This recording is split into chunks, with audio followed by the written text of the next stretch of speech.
kalau masyarakat bergerak berarti ada sesuatu yang salah, gitu kan? Harusnya kalau masyarakat bergerak, oh kita mendukung nih, harusnya kita Benar. part of them nih, gitu kan? Jangan menjadi malah ini Ada gebrakan apa nih? Aduh.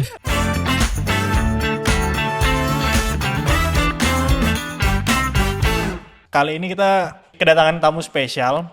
Kebetulan juga di tempat yang spesial di Pendopo Wakil Bupati Kutai Kartanagara karena kita menghadiri sebuah event yang luar biasa keren yang diselenggarakan oleh Gerbang Tara bersama kitabisa.org.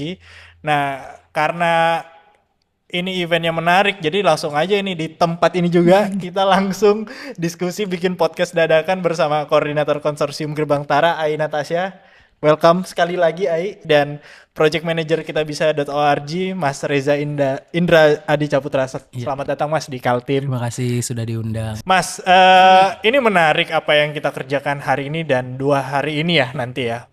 Tapi kita pengen mengenal lebih dalam dulu sih soal terutama Ai ini hari ini datang sebagai Gerbang Tara. Mungkin bisa diceritakan Ai, Gerbang Tara itu apa sih yang dikerjakan sebenarnya, dan Gerbang Tara sendiri itu apa sih?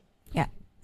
Sebelumnya terima kasih banyak untuk Kaltim Live kedua kali ya. Iya, nggak apa-apa. Untuk bisa mengisi podcast terkait dengan apa yang aku lakuin, dan sekarang ini kita memang lagi bicara tentang konsorsium Gerbang Tara. Oke. Jadi layaknya sebagai bentuk konsorsium, memang kami di Gerbang Tara itu memfokuskan pada isu pemberdayaan masyarakat, khususnya masyarakat Kalimantan Timur ya. Oke. Dari sisi capacity buildingnya, karena kita paham betul bahwa kesenjangan knowledge gap, bahkan skill gap yang terjadi di masyarakat Kalimantan Timur itu masih terjadi di tengah pembangunan Ibu Kota Nusantara. Kami kira itu menjadi salah satu tantangan yang harus kita hadapi. Apakah mereka Oke, membuka berarti, peluang dengan kerja sudah sama berapa dengan kali lain? Ai Masih, mengerjakan cuman workshop capacity building mungkin ini? pemetaan Kalau menjadi workshop capacity PR building itu besar, sebenarnya kita karena ada 5 sejauh klaster. Ini yang klaster keempat, difokusin jadi itu udah 4 adalah kali. wilayah Sekali sekitar ya, di IKN-nya, which berjalan is ya, kayak di Sepaku Kutai dan Kartanegara. kawan-kawan. Kutai Tapi Kartanegara ternyata yang Pertama kali. pertama kali, di karena PPU masing-masing klaster sendiri, itu beda Kabupaten kabupaten kota. Sebelumnya ada masih di banyak yang Balikpapan. belum terjangkau. Sebelumnya Sehingga Samarinda, ketika kita terus bicara di PPU, luar baru dari Pasar. kawasan, Jadi kita keliling-keliling Mas. Ya, benar. Sesuai dengan seperti konsepnya yang ya. kami selatan, Betul. Kalimantan Untuk Timur, masyarakat Pasar Kaltim gitu. misalnya, Aku mungkin itu nanya dulu ke memanfaatkan Mas manfaat Reza langsung kali kan. Mas. Karena mereka Kita ngerasa bisa kayak .org ini apa sih Mas? IKN Sama nggak harusnya sih dengan permintaan kitabisa.com pangan itu atau meningkat. bagaimana Mas? Tapi Bisa kenapa dijelaskan nggak harusnya sedikit? pasar ini Thank dengan you. potensi pertanian Sebenarnya misalnya? kitabisa.org ini sebenarnya adalah pengembangan dari kitabisa.com. Terus kemudian kita kan sudah ada platformnya juga di aplikasi, namanya Kitabisa. Oke. Jadi kalau awalnya Kitabisa itu orang banyak tahu untuk fundraising atau galang dana gitu ya. Jadi misalnya kalau ada yang sakit, bencana alam, atau ada kebutuhan-kebutuhan lainnya, mereka galang dana. Nah kalau kemudian kita melihat bahwasanya sebenarnya tidak mau yang insidental aja. Seperti orang kalau lagi ada butuh sesuatu kemudian menggalang dana, tapi kita pengen sesuatu yang sustain dan mungkin bisa dibilang kita mau coba untuk streamline filantropi ya. Jadi bagaimana kalau ada orang-orang mau membantu, jadi tidak perlu reaksional untuk harus bikin galang dana, tapi sudah ada secara pelaksanaannya, perencanaannya, dan juga pendanaannya. Oke. Makanya kenapa kitabisa.org itu kemudian hadir atau ada seperti itu. Jadi lebih struktural, ada pelembagaan yang lebih lebih jelas juga mungkin ya. Iya, dan ada pengembangan juga pengelolaan pendanaan tidak hanya dari retail atau donor individu, tapi juga ada dana dari korporasi dan juga dari grants atau dana hibah seperti itu. Sudah berapa tahun Mas jalan kitabisa.org-nya? Kalau kita bisa sendiri secara universe ya, secara umum kita sudah ada di 12 tahun ya. Cuman kalau kitabisa.org itu sebenarnya praktik yang sudah biasa kita lakukan tapi kita fokuskan. Khususnya di 3 tahun belakang ini kita melihat bahwasanya sepertinya memang kita perlu develop yang lebih jauh dan memang ada tim khususnya lah ibarat kata dengan kitabisa.org ini gitu. Oke, berarti programnya sendiri memang udah lumayan banyak juga di seluruh Indonesia ya. Iya. Dan kitabisa.org sebenarnya akumulasi program ya. Karena kan sebenarnya kita juga membaca pattern atau pola dari penggalang dana ataupun organisasi dan lembaga baik yang dilakukan oleh orang-orang pengguna Kitabisa tapi juga yang dilakukan oleh Kitabisa itu secara mandiri. Jadi makanya kita akhirnya mencoba di beberapa isu mulai dari pendidikan, kesehatan, lingkungan dan alam dan tentu saja pemberdayaan masyarakat gitu sih. Menarik. Nah makanya bisa terjadi kolaborasi ini tuh gimana tuh Mas ceritanya mungkin? Mungkin dari aku dulu. Boleh ya, gimana tuh? Jadi memang kolaborasi ini terjadi di klaster sebelumnya, Oke. dari klaster kedua kami di Penajam Pasir Utara. Nah, saat itu kita bekerja sama dengan Kemenpora yang kebetulan mitranya juga Kita Bisa gitu Oke. ya. Akhirnya kita mengundang Mas Edo selaku VP juga dari Kita Bisa untuk mengisi sesi ke anak-anak muda. Sebenarnya sesinya sama ya, terkait crowdfunding dan gimana caranya anak-anak muda ini melek lah tentang bahwa menjalankan kegiatan itu tidak hanya by proposal ke sponsor, tapi yang lebih sustain gitu ya, yang lebih Oke. sustain. Nah, setelah mengisi sesi di Penajam Pasir Utara, ya udahlah kita ngajak ngobrol Mas Edo ini apa yang kita bisa kerjakan khususnya untuk pemberdayaan masyarakat di Kalimantan Timur. Dan ternyata kita juga baru tahu kalau nggak ketemu Mas Edo mungkin nggak tahu juga kalau ada Kita Bisa ORG ya. Oke. Akhirnya kita tahu teman-teman Kita Bisa khususnya di Kita Bisa ORG itu banyak fokusnya juga terhadap masyarakat adat. Karena jujur dari Gerbang Tara sendiri kita menyusun klaster ini cukup ini ya, kita menyesuaikan dengan tingkat kesulitan mencari partner Benar. kali ya. Jadi klaster keempat ini sebelum menutup dengan klaster media and influencer di klaster organisasi masyarakat dan komunitas adat, kita mencari kecocokan dengan partner kita dan Ya. kebetulan ya ketemunya dengan Mas Edo waktu itu. Oke, menarik. Jadi ini mungkin aku juga mau masuk sedikit sih. Kan isunya spesifik nih Mas soal masyarakat adat dan mungkin ya bagi sebagian orang untuk berdonasi secara korporat terhadap isu ini tuh agak takut mungkin ya gitu. Kenapa Kita Bisa .org atau Kita Bisa sendiri kayak oke, kami ngambil sikap untuk ya udah nggak apa-apa, kami support di isu ini gitu. Itu ada keputusan yang melatar belakang itu bagaimana itu Mas? Mungkin sebenarnya gini ya, karena faktor perkembangan zaman juga, masyarakat adat itu kan bukan melulu tentang mereka yang ada di suatu area tertentu, Benar. yang kemudian mereka tidak bisa berbaur lagi. Bahkan kan masyarakat adat juga ada yang sudah menjadi, ya bentuk daerahnya udah jadi kota atau Betul. kabupaten, tapi eksistensi mereka tetap ada kan. Ya. Dari situ kami melihat bahwasanya ya mereka bagian dari masyarakat itu sendiri, Betul. yang mungkin di situ punya potensi. Potensi dalam arti Kita Bisa kan bukan tentang siapa yang dibantu dan membantu, tapi lebih kepada sebenarnya streamline filantropi tadi ya, Ya. kalau saya mau merujuk bahwasanya sebenarnya ketepatan dari bagaimana dana-dana yang baik itu individu, korporasi, hibah atau grants itu untuk bisa tepat digunakan dan memang bermanfaat. Makanya itu kenapa masyarakat adat itu menjadi sebuah entitas yang cukup penting juga, Ya. bukan hanya tentang eksistensinya, tapi tentang bagaimana kita menyebutnya dengan empower ya, atau pemberdayaannya seperti apa yang bisa dilakukan. Kami percaya bahwa sebenarnya, dan kebetulan juga di 6 tahun yang lalu ketika bergabung dengan Kita Bisa, saya juga mengurus tentang bagaimana kerjasama dengan organisasi mulai dari tingkat komunitas, lokal, sampai ke tingkat kota, sampai ke provinsi dan bahkan internasional.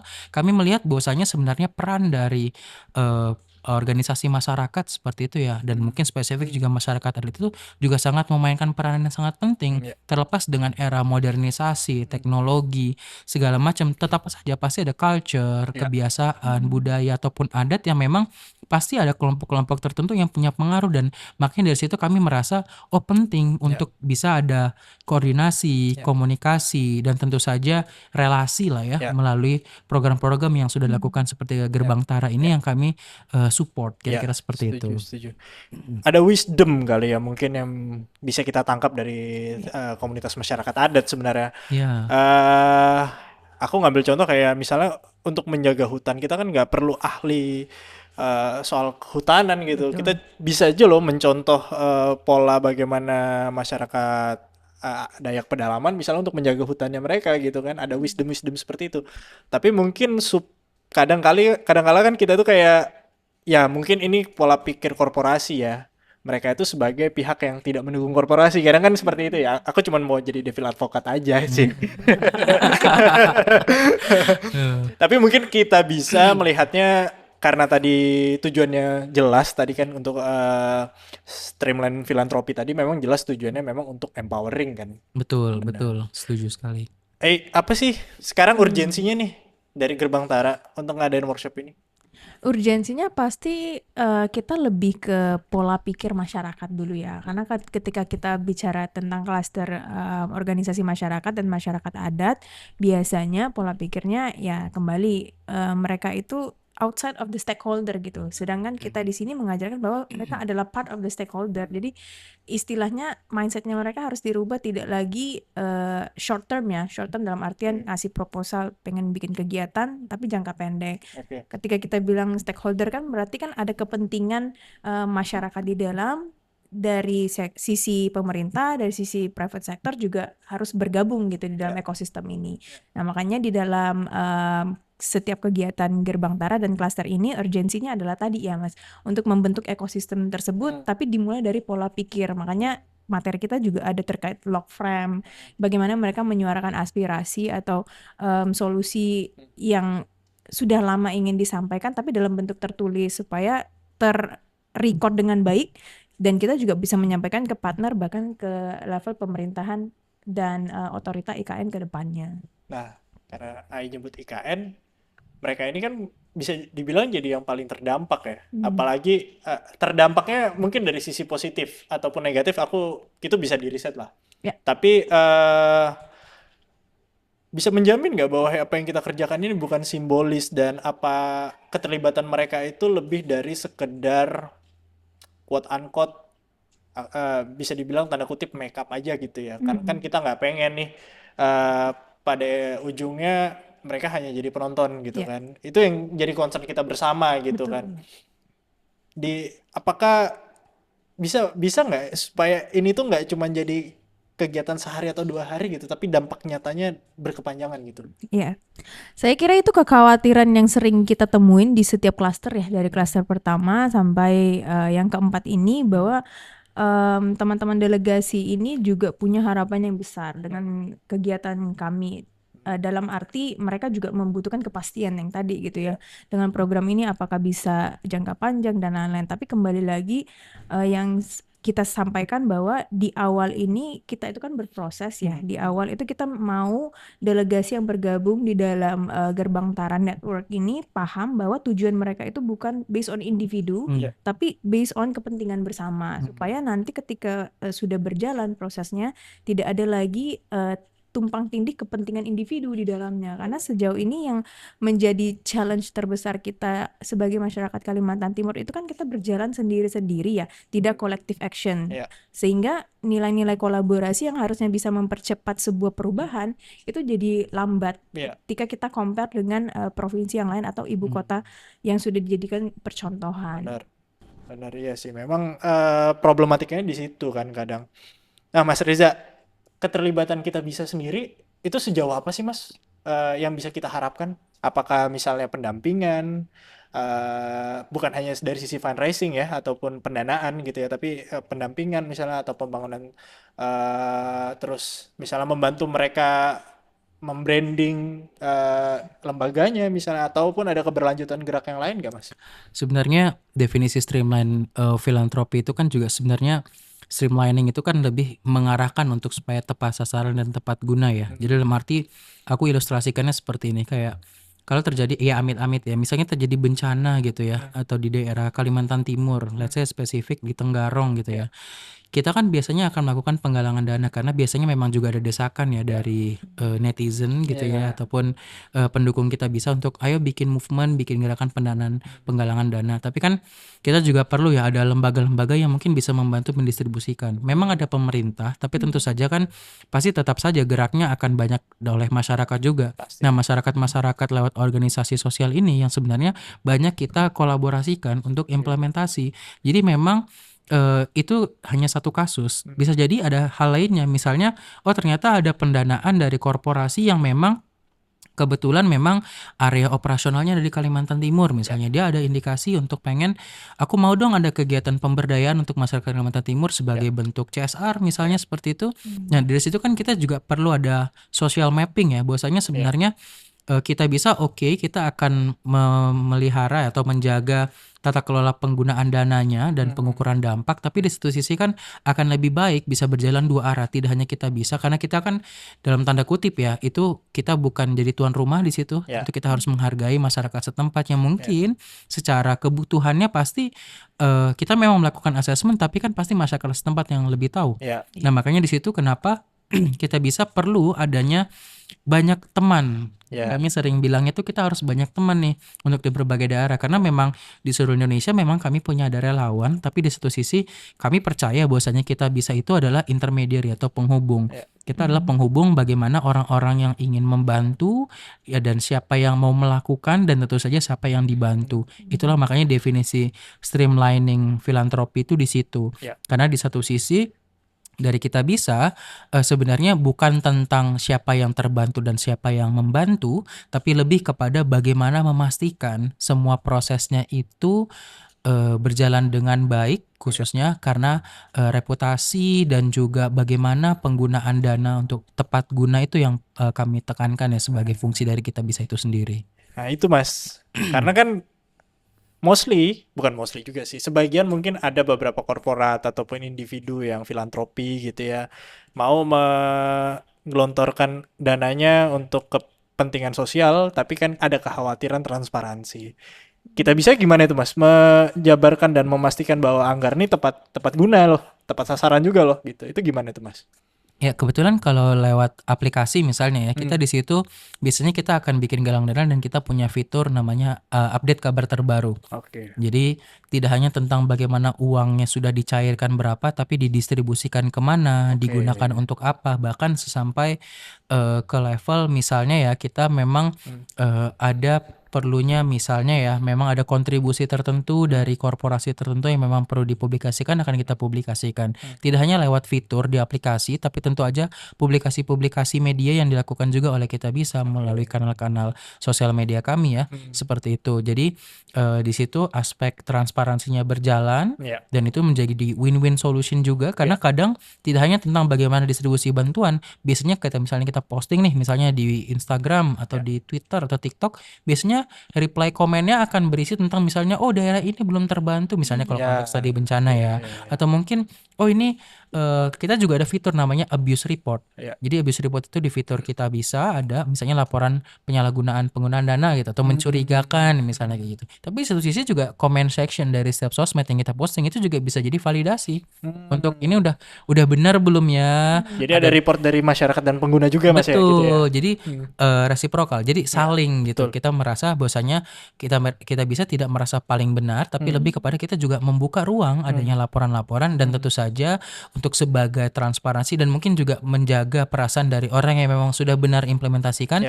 Makanya kita disebut laporan mencurigakan. Biasanya kita akan ada tabayun atau mungkin kita akan cross check gitu ya kepada yang melakukannya seperti itu ya untuk mengimplementasikannya, baik itu tim kami misalnya di lapangan atau mungkin lembaga atau mitra yang memang bekerja sama dengan kita juga akan melakukan pengecekan koordinasi misalnya kayak gitu sih.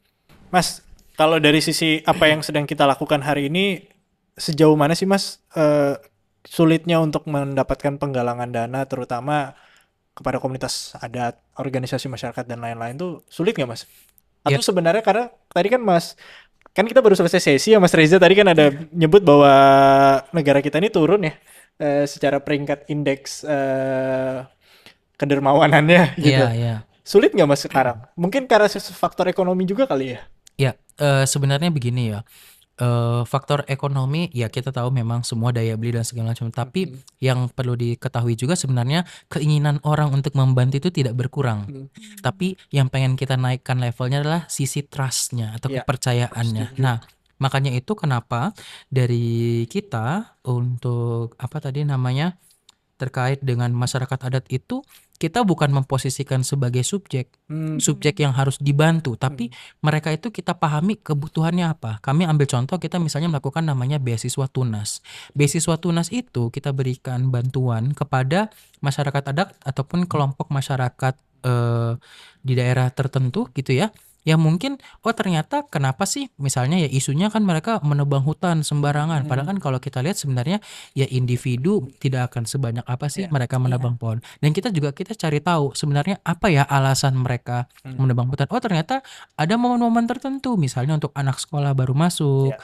atau ada yang sakit masuk ke rumah sakit. Sehingga kita membantunya, oh ternyata bukan tentang bantuan misalnya mereka butuh lapangan pekerjaan, tidak selalu. Bisa jadi oh ternyata mereka butuh bantuan pendidikan, kita kasih beasiswa. Oke. Namanya beasiswa tunas. Atau bisa jadi juga ada beberapa hal misalnya kita berikan, misalnya contoh ya, ada beberapa hal kayak mereka ada beberapa area perhutanan sosial misalnya Ya. kayak gitu ya. Mereka bisa mencari uang gitu ya atau melakukan aktivitas ekonomi tapi sambil menjaga alam. Ya.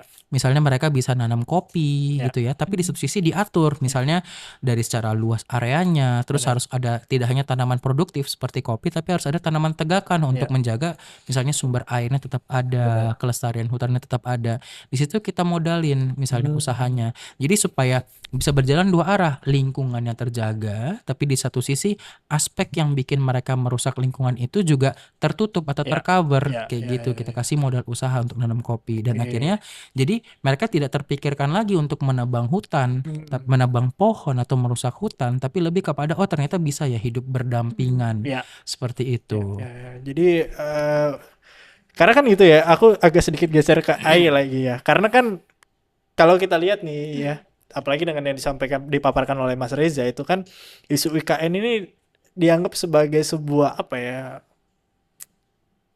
gerbang emas gitu bagi Kaltim untuk mencapai sesuatu yang megah kali ya di kemudian hari gitu.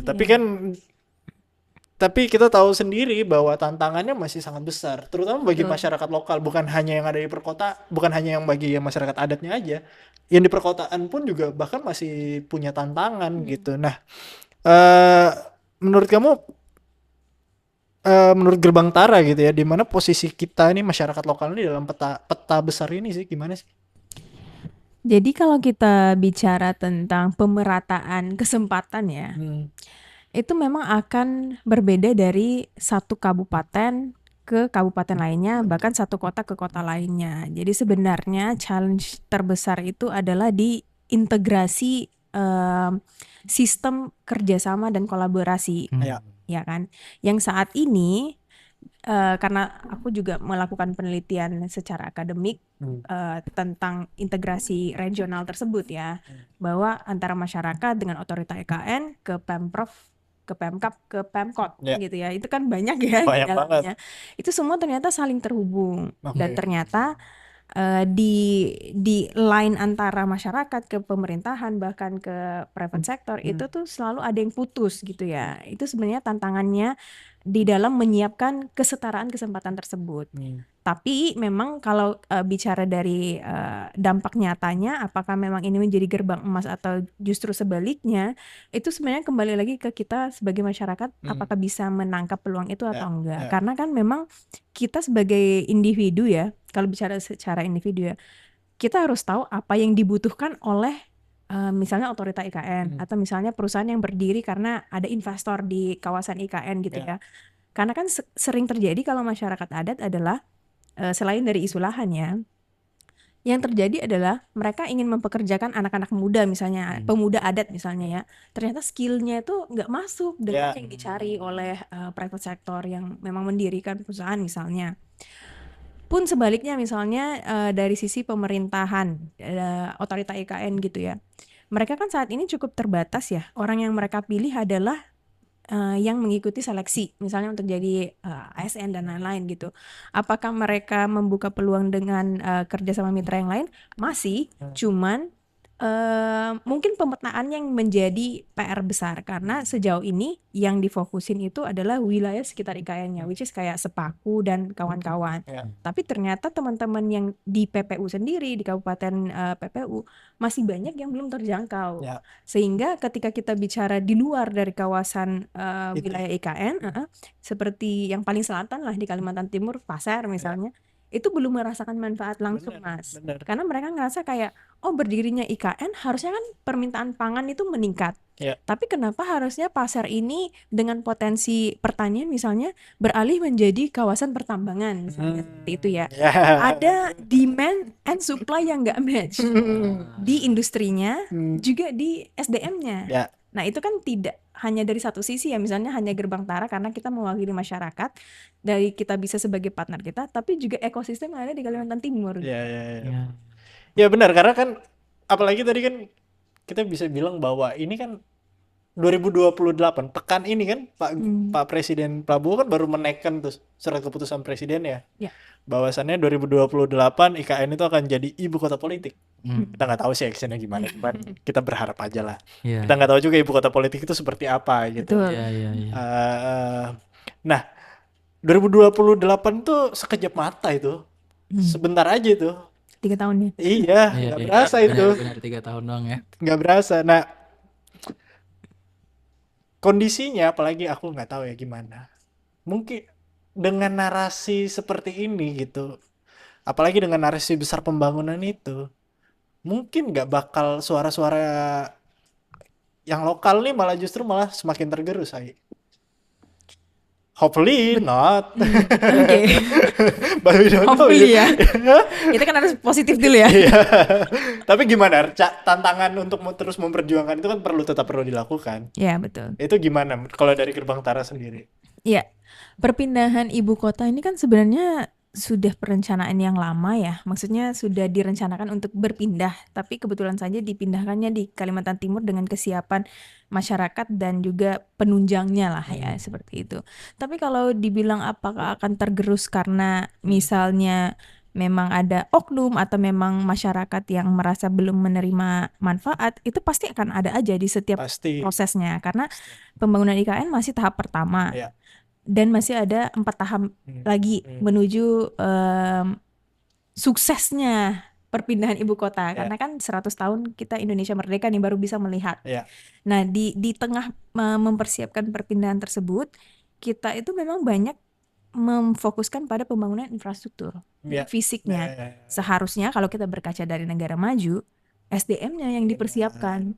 Karena kan per 10 tahun lah misalnya, kan akan berganti tuh siapa yang akan menduduki posisi-posisi, mau itu direktur utama di perusahaan, mau itu menjadi pimpinan daerah, itu akan berkelanjutan berputar. Yang sering terjadi adalah siapa yang menduduki posisi leader ya akan menyesuaikan kebijakannya, sehingga ketika berubah lagi akan berubah-berubah terus. Nah, tolak ukur pemberdayaan masyarakat itu susah terukur, Mas, ketika sistem tersebut tidak dipakemkan dari awal gitu ya. Jadi akan apa istilahnya ya, kita masyarakat ini ya akan mengikuti siapa yang berkepentingan jadinya kan. Hopefully not lah, aku juga masih positif. Cuman Waduh. Mas, aku supaya gak terlalu terbawa sama Ai nih. Aku pengen bahas sedikit, Mas. Kita bisa sendiri kan banyak program online yang berjalan ya. Nah, seberapa penting sih Mas sekarang untuk offline itu diaktifasi, Mas? Ya, sebenarnya kan definisi online itu kan menghubungkan orang offline lewat dunia baru lah, dunia maya kan. Sebenarnya kan mungkin realitas itu yang pengen kita konekin, justru sekarang kita bisa itu banyak juga melakukan aktivitas-aktivitas fisik gitu ya, atau offline gitu, yang memang kita kanal online itu sebagai publikasi.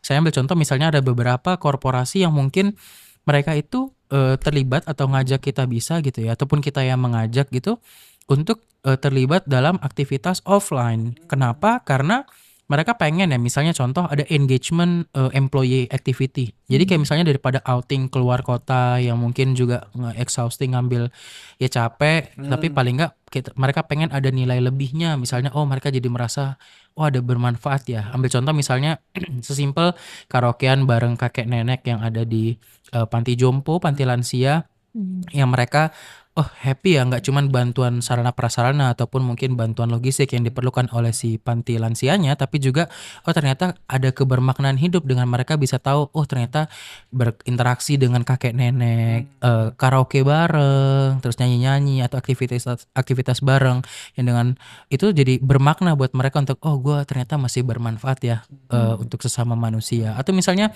mereka apa perusahaannya misalnya di bidang apa namanya alat di misalnya terkait dengan alat-alat elektronik gitu ya yang mungkin cenderung orang selalu melihat listriknya ya merusak lingkungan padahal sebenarnya nggak juga, mereka hanya alat, tapi kan mereka juga ngeliat oh ternyata mungkin salah satu cara untuk merawat hutan itu dengan cara penanaman pohon, kita bikin aktivitas karyawannya terlibat dalam proses penanaman pohonnya. Nah dari situ kita bisa akan membantu mereka untuk mengakomodir bikin eventnya, tapi di satu sisi juga pohonnya tumbuh dan kita juga bisa bikin report, ada impact report yang mungkin bisa mereka klaim bahwasanya pohon ini tetap ada, tetap tumbuh, dan mungkin juga bisa bernilai sosial yang mungkin mereka pengakuan tertentu untuk social report di perusahaan kayak gitu ya. Jadi makanya dan beberapa aktivitas lainnya misalnya event kita bikin namanya ticketing gitu ya. Bagaimana kita bikin event orang bayar sejumlah uang tertentu untuk bisa partisipasi sebagai tiketnya. Part of donation, part of tiket itu amount-nya sekitar, let's say tiket 100.000, oke donasinya 40.000 gitu ya. Itu masuk ke donasi misalnya tergantung untuk apakah untuk teman-teman yatim, duafa ataupun yang lainnya. Jadi ada nilai-nilai sosial yang mungkin dikemas lewat aktivitas-aktivitas offline yang memang amplify-nya ataupun dampaknya itu disebarluaskannya lewat online. Jadi kita bisa tidak hanya melulu online tapi juga memang kita sudah mulai banyak melakukan aktivitas offline kayak gitu sih. Dan itu sangat mungkin diimplementasikan oleh masyarakat adat ataupun organisasi masyarakat yang lokal di Kaltim itu kan Mas? Betul. Misalnya contoh ya, aku kebayangnya tapi semoga ada yang bisa melakukan. Bagaimana misalnya ya, aku tuh kebayang kalau masyarakat adat itu adat istiadat, kebiasaan, kebudayaan. Kalau misalnya kita ke Jepang, ada misalnya festival untuk pembuatan teh. Ada caranya, ada alatnya, gimana cara melakukannya. Itu kan bisa jadi satu mempertahankan, betul daya tarik, mempertahankan budaya, tapi bisa juga jadi income generate activity buat masyarakat adat yang masih mempertahankan. Betul. Sesimpel orang mungkin sekarang ya, mungkin nggak mungkin cari YouTube tentang lagu-lagu tradisional dari misalnya masyarakat Pasir atau Dayak misalnya kayak gitu ya. Tapi gimana caranya bikin aktivitas untuk jangan-jangan memang ada sesinya untuk latihan nari bareng, nyanyi bareng, choir bareng untuk kemudian itu jadi aktivitas sosial.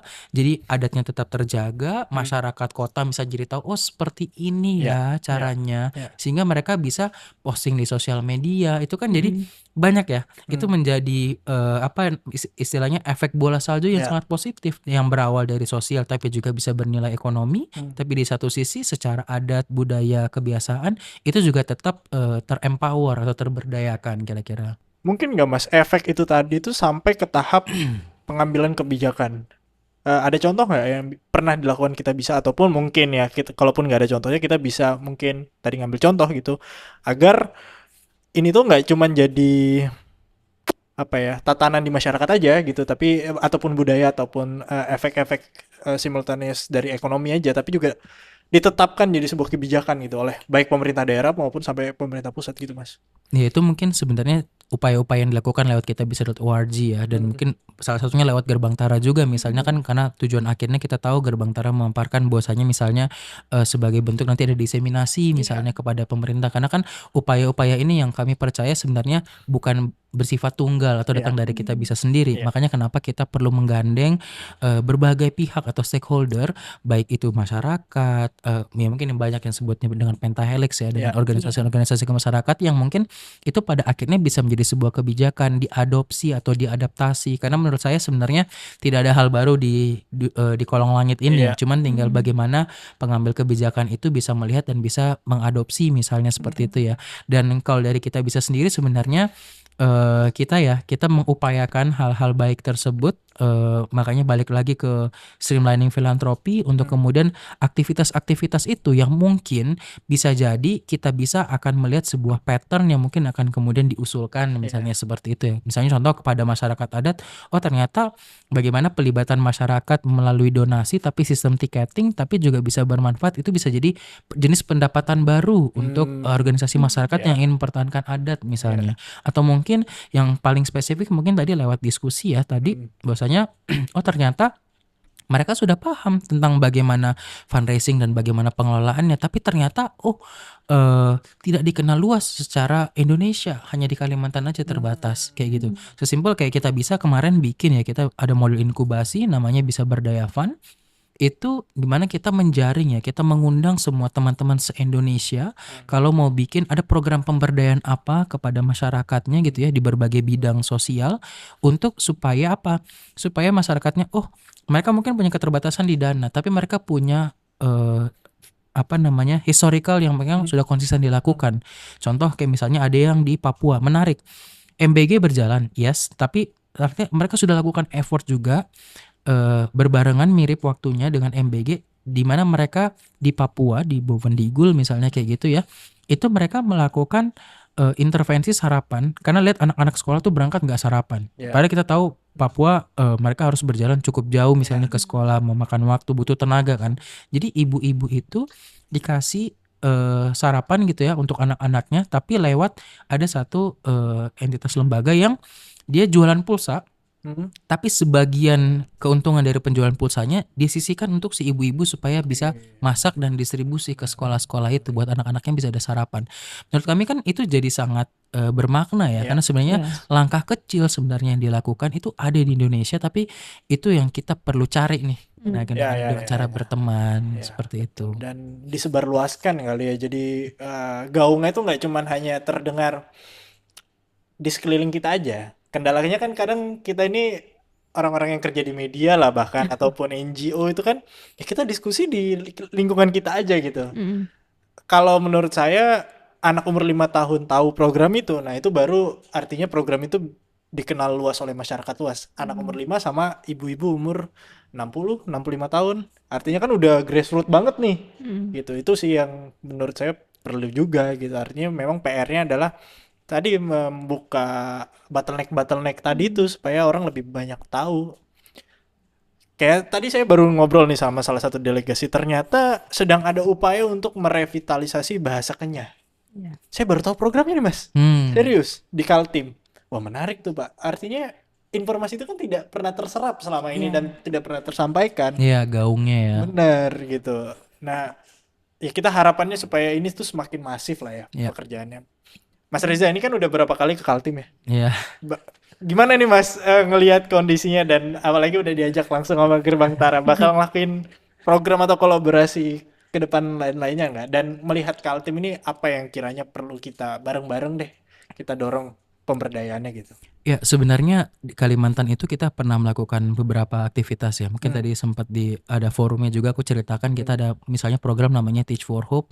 Bagaimana kita menghubungkan efek COVID itu kan model pembelajaran terbatas, terus anak-anak nggak punya pengalaman kerja. Kita coba mix itu, bagaimana mereka kita train, ternyata pasar kerja itu butuh kualifikasi orang seperti apa kemampuannya, kita latih mereka dan kemudian dimagangkan ke perusahaan yang emang lagi butuh orang, sehingga nanti diabsorb. Itu berjalan alhamdulillah dan mereka akhirnya terserap semua. Bahkan ada juga yang mungkin punya wirausaha ke-trigger dari pelatihan-pelatihan itu. Kita waktu itu bikinnya pelatihan tentang bagaimana service excellence untuk menjadi customer service atau frontliner seperti itu ya, yang kita kerjasama dengan beberapa perusahaan di industri hospitality, restoran, hotel di Kalimantan Timur. Waktu itu kebetulan kita bikin di Samarinda. Nah, kita juga sebenarnya membaca peluang sebenarnya tidak hanya untuk pasar kerja, tapi bisa jadi wirausaha. Misalnya seperti itu. Karena beberapa model wirausaha yang pernah coba kita lakukan misalnya di Kalimantan Barat, bagaimana ibu-ibu yang mungkin suaminya banyak yang terdampak COVID, baik itu meninggal atau mungkin tidak punya pekerjaan lagi, jadi mereka punya pendapatan lagi. Misalnya kita latih untuk pelatihan dan permodalan untuk bisnis makanan misalnya. Karena kami percaya sebenarnya modal usaha yang bisa kita berikan ataupun modal keuangan yang misalnya ya contoh dengan pemberian bantuan dengan mudah dan murah seperti itu mereka bisa terapkan dan lakukan. Karena memang dan mungkin tantangannya adalah, oh ternyata balik lagi ya, ternyata mereka tidak punya kanal untuk mensosialisasikan atau menceritakan Ya, misalnya kayak ya. gitu. Itu yang sepertinya peluang-peluang itu yang bisa kita lakukan. Khususnya misalnya ya bagaimana kita pengen mempromosikan misalnya kalau terkait dengan masyarakat adat, oh ternyata masyarakat adat bukan tentang bagaimana mereka tertinggal secara teknologi dan ekonomi, tapi ternyata mereka juga bisa melakukan sesuatu. Nah, Benar. itu yang mungkin coba kita bisa elaborasi lagi ke depannya. Betul, oke. Mas, how long? Mungkin aku nggak ini sih, tapi ini aku cuma jadi devil advocate. Kalau misalnya anggaplah globalisasi itu sudah nyata terjadi dan dampaknya semakin besar dan dukungan publik tiba-tiba kepada masyarakat adat ini ataupun masyarakat lokal kita di Kalimantan Timur rendah.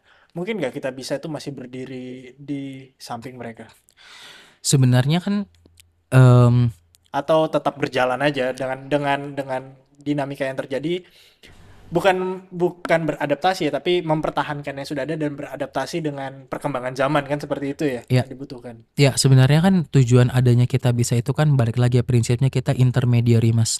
Intermediary itu kan orang di tengah yang mungkin kita menjadi pelaku iya, tapi apakah kita menjadi konsisten, kita akan lebih enaknya menyebutnya intermediary itu menemani ya. Makanya tadi streamlining filantropi itu sebenarnya tidak hanya memastikan orang-orang itu uangnya tersalurkan, tapi kita juga mengukur dampaknya sehingga orang-orang bisa kita bilang, "Hey, ini loh uangmu sudah dipakai untuk apa?" Ya. Akhirnya manfaatnya, dampaknya itu bagaimana? Apakah ada perubahan secara sosial ekonomi misalnya ya? Karena ya ini kita ngomongnya misalnya uang ya, bantuan ya.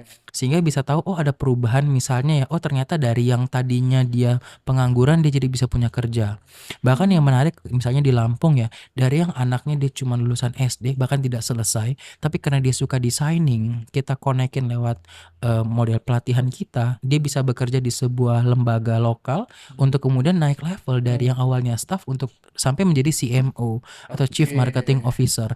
Karena menurut kami sebenarnya kan kami percaya ya bahwasanya sebenarnya itu gapnya itu adalah sebenarnya peluangnya. Sebenarnya siapa sih yang bisa menghubungkan kayak contoh ya orang butuh kerja sama orang yang mencari pekerja. Ya. Gapnya di mana? Oh ternyata belum sama aja frekuennya. Oh dia butuh orang yang seperti apa dan yang tadi yang butuh kerja oh dia harus punya skill apa. Atau mungkin pemberdayaan. Tadi misalnya oh biar mereka bisa tidak merusak hutan mereka harus perlu apa? Oh ternyata mereka butuhnya tempat tinggal. Means housing, tempat tinggal. Atau mereka butuh penghasilan tanpa merusak hutan. Seperti apa? Oh ternyata hutannya udah kadung dibabat. Oh berarti ya udah berarti cukup areanya itu aja yang dibabat tapi ada bernilai ekonomi, mungkin bisa aktivitas ekonomi di situ misalnya dilakukan dan seterusnya. Makanya kami percaya sebenarnya eksistensi kita bisa bukan tentang kita membantu orang enggak, tapi kami percaya sebenarnya masih banyak orang yang pengen membantu cuman nggak tahu aja siapa yang dibantu atau caranya gimana gitu sih. Siap. Ya semoga lah jalan ini tuh semakin panjang ke depannya ya. Gerbang Tara. Ini mungkin kita udah hampir 30 menit, setengah jam 40 menit. Kita supaya habis ini kan kita istirahat dulu, habis itu Mas Reza ini mau ngejar pesawat soalnya habis ini. Dadakan banget nih ruangannya jadi tempat podcast dadakan. Setelah workshop ini nanti kan ada diseminasi paper juga ya. Yang akan nanti diserahkan kepada OIKN ya. Setelah semua klaster selesai dengan working paper masing-masing, diseminasi nanti bentuknya town hall meeting di Otorita IKN. Otorita IKN. Nah, itu yang kamu bayangkan setelah town hall meeting dan lain-lain sebagainya itu apa sih? Gerbang Tara itu yang dibayangkan sebenarnya? Sebenarnya fungsi dari working paper ini tujuan awalnya kan memang melatih delegasi kita itu bisa berpikir kritis dan dituangkan dalam bentuk tertulis gitu ya. Karena copywriting yang baik dengan penyampaian yang tepat pada siapa partner untuk berkolaborasi itu kan menjadi kunci dari sustainability programnya mereka. Betul. Nah, itu tujuan awalnya untuk working paper. Untuk delegasi. Nah, untuk Gerbang Tara sendiri kita ranahnya adalah pengen mengakselerasi ini ke kebijakan yang tadi disampaikan. Bahwa gimana pun kita berusaha untuk bisa membuat sebuah perubahan, tetap saja dukungan dari pemerintah itu menjadi tonggak keberhasilan jangka panjang gitu ya. Nah, sehingga nanti merumuskan working paper dalam bentuk kebijakan ini akan kita lakukan secara bertahap. Karena kebetulan kita punya klaster akademisi dan peneliti. Nah, disitulah ekosistem ini akan bergabung dari klaster pertama sampai kelima setelah town hall meeting nanti. Oke. Karena kan ini mereka masih berdasarkan istilahnya bidang mereka ya, bidang mereka masing-masing yang pelaku usaha dan aircraft. Mungkin bedanya satu jualan makanan, satu jualan wastra, satu jualan ini gitu. Ya. Tapi ketika mereka ketemu nih nanti sama akademisi dan peneliti, harusnya kalau kita berkaca dari negara maju, peneliti inilah yang membantu untuk mempercepat misalnya penjualan dari klaster pelaku usaha yang memang jualan makanan misalnya. Gimana caranya mengangkat pangan lokal dari riset. Nah, ini kan ada intervensi lintas klaster. Nah, itu yang akan kita bangun setelah town hall meeting nanti. Karena di sana akan dipertemukan seluruh klaster ini. Selain dari delegasinya di masing-masing klaster, itu adalah partner kita yang memang sudah kita bangun dari awal untuk mematchkan sebenarnya. Jadi yang tadi gitu ya, ada opportunity gap kita perkecil supaya opportunity-nya bisa disebarkan secara merata ke masing-masing klaster yang nantinya berkolaborasi untuk menghasilkan program. Dan itu semuanya nanti dituangkan di dalam bentuk policy brief yang nantinya bisa diduplikasi di kabupaten dan kota lain. Oke, menarik. Ya, berarti kan sebenarnya ini kerja bareng lah ya, bukan cuman untuk Kaltimnya, bukan cuman untuk masyarakat lokalnya, tapi juga sebenarnya ini langkah nyata untuk Indonesia sih sebenarnya. Kalau secara tidak langsung ya. Iya. Cuman dengan scope of work wilayah Kaltim Wilayah dulu nih. dulu, ya. Gitu. Betul. Kita ngelihatnya seperti itu. Iya. Mas Reza juga nanti ada closing statement untuk menutup kegiatan kita hari ini dan apa yang sedang kita kerjakan hari ini, gimana? Mungkin Mas Ladies first. Oke. Baik. Kalau dari saya sebenarnya singkat saja ya, dari Gerbang Tara ini kita belajar bahwa setiap perbedaan itu ternyata tidak harus berkompetisi loh. Justru dari keberagaman perbedaan ini kita harus mengambil sisi baiknya bahwa kolaborasi itu akan membuat kita itu bergeraknya bareng ya, as collective civil society. Setuju. Dan ternyata kekuatan masyarakat ternyata tidak serendah yang kita pikirkan. Setuju. Kadang kan kita sebagai masyarakat merasa tidak berdaya gitu ya. Nah, harusnya ketika ada program pemberdayaan masyarakat, berdayanya itu bukan karena programnya bagus, justru karena individu di dalamnya itu berkembang. Setuju. Tapi mungkin kacamatanya aja yang harus diganti. Kalau selama ini kacamata pemimpin kita ngelihat bahwa kalau masyarakat bergerak berarti ada sesuatu yang salah, gitu kan? Harusnya kalau masyarakat bergerak, Bagus. kita mendukung nih, harusnya kita benar. part of them nih, gitu Ya, kan? ya, Jangan benar. menjadi malah ini Ada gebrakan apa nih? Aduh, ada apa nih gitu ya? Ya. tolong di beep ya tadi. Mas Reza, closing statement Mas, mungkin dari kita bisa juga dan apa yang bisa kemudian kita kerjakan dalam jangka panjang deh, bareng-bareng gitu, yuk gitu. Ya, sebenarnya mungkin partisipasi aktif ya pengen kita ajak itu kepada, karena kebetulan di bidang organisasi intermediary lembaga sosial ataupun individu. Mungkin yang pertama, ini bukan promosi ya, tapi lebih kepada kita sendiri sebagai tadi ya, fungsinya balik lagi streamlining filantropi. Kita pengen supaya teman-teman organisasi ataupun individu yang pengen ada pergerakan sosial itu bisa ada hadir juga di Kita Bisa. Sesimpel bikin galang dana, ada akunnya, biar kita bisa ngebaca ya atau menangkap sebenarnya ada sesuatu apa di Kalimantan Timur yang mungkin itu bisa kita kolaborasikan. Terus berikutnya yang kedua, balik lagi fungsi dari Kita Bisa maupun kitabisa.org sebagai intermediary, kita balik lagi ya, mungkin sekaligus juga meluruskan bahwasanya Kita Bisa bukan yang punya uang, tapi kita ingin memastikan orang yang punya uang itu ada wadahnya untuk didistribusikan kepada siapa yang tepat sasaran juga. Karena balik lagi sebenarnya untuk memastikan adanya keakuratan itu tadi ya lewat streamlining filantropi itu bukan tentang siapa yang memberi dan siapa yang menerima, tapi kita juga memastikan ternyata tepat guna, tepat sasaran dan memang bisa dipertanggungjawabkan. Itu harapannya adanya kitabisa.org masyarakat.org tidak hanya dana-dana dari individu, masyarakat, retail, tapi mungkin juga ada juga dari dana korporasi, hibah, dan juga mungkin bisa kita kolaborasikan juga dengan lintas stakeholder ya, bisa baik Siap. itu pemerintah, swasta, media seperti yang sekarang dilakukan, dan juga organisasi sosial seperti Gerbang Tara dan juga teman-temannya, Siap. dan juga individu-individu mungkin donor dalam hal ini di Kita Bisa, mungkin gitu sih. Siap. Iya sih Mas, karena ini juga yang jadi misi kita juga sih sebagai sebuah media gitu ya, supaya terjadi kolaborasi banyak pihak, multi pihak, nggak cuma dari sisi kaminya sebagai pelaku media, tapi juga viewers juga kami, pengikut kami dan pembaca kami, supaya ada, karena menurut kami jurnalistik itu kan berkembang ya, makin berkembang. Bahkan Betul. kami juga pengen melakukan kolaborasi dengan teman-teman influencer, Bu. Justru Iya. malah bukan menjauhi, kita malah pengen mendekati mereka supaya Ya. yuk kita bareng-bareng yuk Ya. bikin Cluster sebuah 5 ya Mas.